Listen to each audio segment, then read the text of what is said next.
মিডিয়ার মারফতে শুনতেছেন সুদ্রিয়া যান ভাই সুদ্রিয়া যান কওমের জন্য এইতে সুযোগ আইছিল নিজের ভাই নিজের পুত নিজের বেড়া পুত্র আমরা দিল্লি পাড়ামা আমরার ভাষায় যে আমরা কথা কমু আমরা দাবি তুলমু আমরা ময়মনসিংহে মিয়া মানুষকে আমরা পার্লামেন্টে পাঠামু আর পার্লামেন্টে মিয়া মানুষের কোটি কোটি মানুষ থাকার পরে একজন প্রতিনিধি থাকবো না এটা কি হওয়া যায়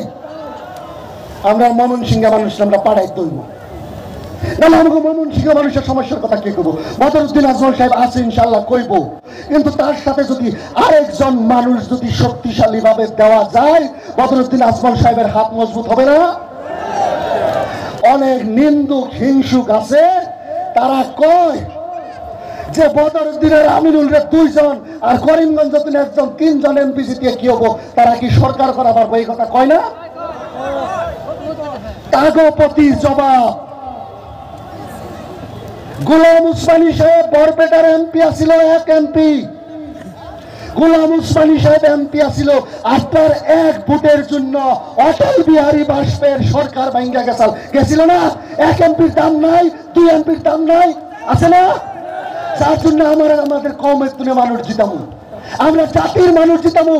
নওগাঁও সারা মানুষ এক হয়ে গেছে ইনশাআল্লাহ বিজেপি এক পক্ষে আর ইউডিএফ এক পক্ষে আমরা সংখ্যালঘু মানুষ দল পল পাইকা ইউডিএফে ভোট দিয়ে রাখবো আমরা মানুষ না জিতলে আমাকে অস্তিত্ব থাকবো অস্তিত্ব না থাকলে আমরা পয়সা থেকে কি করুন আমাকে যদি ইজ্জত না থাকে এই মাটিতে আমাকে যদি কেউ সম্মানই না করে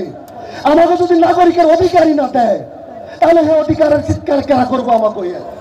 যদি হামিদুল ইসলাম সাহেব যদি পাঠ করা না হারে পার্লামেন্টে তারা সেবার দিব আর একটা গ্যারান্টি তো আমি নওগাঁ লোকসভাবাসীকে দিয়ে যেতে পারি আমিনুল ইসলাম সাহেব পার্লামেন্টে গেলে আগামী 5 বছর নওগাঁর নাম সারা দেশ ও দুনিয়া জানতেই হবে কারণ আমিনুল ইসলাম সাহেবের কলজা আছে কলজা তো বড় কলজা বুকের পাড়ার থেকে তার কলজা অনেক বড় কলজার ভিতরে অনেক সাহস রয়েছে জেলখানার মতন তার ভিতরে বুকের ভিতরে সাহস আছে জেল দাও ফাঁসি দাও কাপড়ের কাপড় আমরা মাথায় বাইন্দা মাঠে নামছি ইনশাআল্লাহ শরীরে শেষ বিন্দু রক্ত থাকা পর্যন্ত এই মানুষের হকে বঞ্চিত মানুষের হকে মুসলিম জনগণের হকে আমাদের সংগ্রাম অব্যাহত থাকবে ইনশাআল্লাহ এই সংগ্রাম এই দল শুধু দল না এই দল এখানে কাউকে টাকা দিয়ে আনে নাই কাউকে তেল মেরে আনন্দ লাগে নাই সবাই স্বতঃস্ফূর্ত বাইরে চাইছে কমের দরদ নিয়ে বিগত 20 বছর ধরে এই দল এরা করতেছে এই দলের প্রতি এদের ভালোবাসা রয়েছে রক্তে মাংসে ইউডিএফ তালাসাবি আর বদরুদ্দিন মিশে গেছে আমাদের ইনশাআল্লাহ আমাদের দল আমরা একটা সংগ্রাম হিসাবে জিন্দা রাখুন একটা জীবন্ত সংগ্রাম আমাদের জন্য আমাদের উত্তর প্রজন্ম আমাদের ছেলে সন্তান আমাদের ভবিষ্যৎ প্রজন্ম এই মাটিতে ইজ্জত সহকারে যাতে বাইসা থাকতে পারে আমাদের অধিকার নিয়ে যাতে বাইসা থাকতে পারে তার জন্য এই সংগ্রাম হযরত মাওলানা বদরুদ্দিন আজমল সাহেবের হাত ধরে আরম্ভ হয়েছিল ইনশাআল্লাহ আমাদের কাঙ্ক্ষিত লক্ষ্যস্থান যতদিন অবধি আমরা না পাবো অতদিন অবধি এই সংগ্রাম চলে থাকবে ইনশাআল্লাহ কথা বুঝে আইতেছে ইনশাআল্লাহ না শেষ করে দিব হয়ে যাবো ভালো লাগছে তো কাজে লাগবে তো ইনশাআল্লাহ আজকে যত রৌদ্রের মধ্যে আপনারা খারিয়া রয়েছেন কিয়ামতের দিন এর থেকেও বেশি রোদ হবে এর থেকেও বেশি কষ্টের মধ্যে থাকতে লাগতে পারে কি জানি আজকের এই রোদের উসিলা করে আমরা যত মেহনত করতেছি এর জরিয়াতে যদি হাজি সাহেব পাশ করে যদি ভালো হয় এই কমের নিকে কোন দরিদ্র মানুষের পক্ষে যদি সহায় হয় কোন অসহায় মানুষের পক্ষে যদি সহায় হয় কি জানি আল্লাহ আমাদের সব গুনাহ মাফ করে দিতে পারে আল্লাহ আমাদের কোন মেহনতের জন্য গুনাহ মাফ করে দিব বলা যায় না আজকে ঈমানের প্রশ্ন কি রাজনীতিতে নাই নাকি আছে ঈমানের প্রশ্ন রাজনীতিতে আছে রাজনীতিতে আমাকে অধিকার দিছে আমরা একজন ভালো নেতৃবৃন্দ পাইছা দেন নাকি আর এই সময় ভালো নেতা বাঁচার জায়গায় যদি টাকা নিয়ে যদি আমরা অন্য কোনো মানুষকে পাইছা দেই যে মানুষের জন্য সমাজের জন্য খারাপ তাহলে আমাদের ঈমানের মধ্যে আঘাত পড়লো না আর যারা বিজেপির নেতা বাঁচবার চাইতেছে খালি পয়সার লোভে পড়ে তাদের ঈমানের মধ্যে আঘাত পড়তেছে সময় আছে ভাই শুধরিয়া যান আর একই সময় আমি কংগ্রেসের কথা কমু যদিও নওগাঁ লোকসভা সমষ্টিতে কংগ্রেসে আমরা ফ্যাক্টর মিলে ভাবতাছি না কংগ্রেস 3 নম্বরে থাকবে এই কথা পাক্কা হয়েছে ইনশাআল্লাহ কারণ নওগাঁ সংখ্যালঘু মানুষ এক পেলে আমাকে 3 লাখের থেকে বেশি ভোট তার থেকে বেশি ভোট আছে,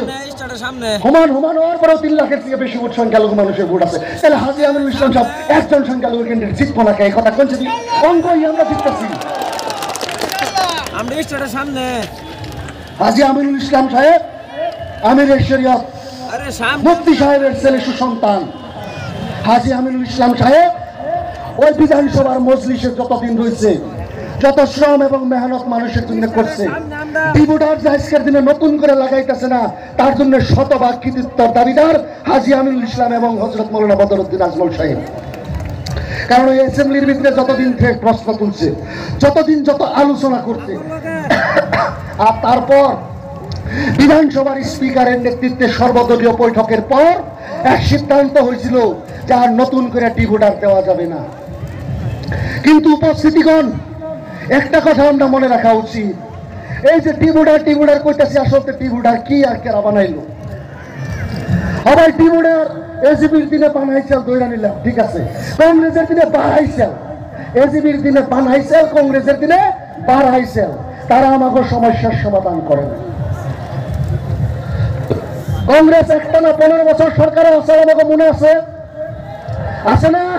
সবার জন্য খেতে লাখ লাখ লাখ কংগ্রেস একটানা 15 বছর সরকারে আসছিল, আর সরকারে থাকাকালে তারা আমাকে সমগ্র সমস্যায় কিন্তু সমাধান করতে পারত। কারণ আমাকে মানুষে শুধু আর শুধু কংগ্রেসকে ভোট দিত একটা সময়। আমাদের মাঝখানে কংগ্রেসে কোনো প্রচার না করলেও আমাদের বাপ দাদা চাচা ফুবু যারা আসিল সবাই শুধু আর শুধু আমরা কংগ্রেসে ভোট দিতাম।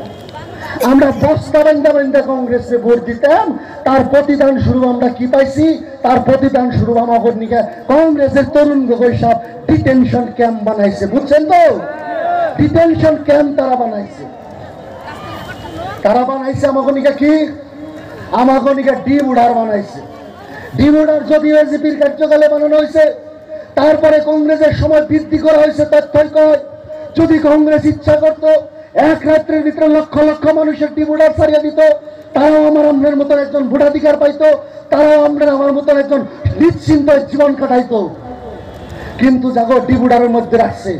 তারা ভোট দিতে পারে না,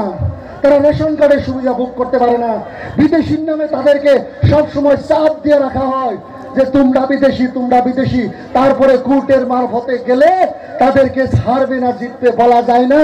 ওই ফরেনার ট্রাইব্যুনালে পহিয়াতো RSS এর দালাল, বিজেপির এজেন্ট, ফরেনার ট্রাইব্যুনালের মেম্বার যা হবো তাই হবো। দেখছেন নি কতটুকু ষড়যন্ত্র? আর ওইখান থেকে আমাকে বানিয়ে দিব বাংলাদেশি বিদেশি। বাপ ভারতীয়, মাও ভারতীয়, 14 গোষ্ঠী ভারতীয়। বাপ দাদার ফসিল এই মাটিতে মজে গেছে, এই মাটির তলে আছে। রক্ত এবং ঘাম দিয়ে এখানে আমরা শস্য উৎপাদন করছি। সে শস্য সারা আসামের মানুষরা আমরা খাওয়াইছি। আর আজকে আমার ভাই, আমার ভালোবাসার মানুষ, আমার আত্মীয়, আমার কুটুম্ব, তার বিদেশি বানিয়ে ডিটেনশন ক্যাম্পে বন্দি করে থয়।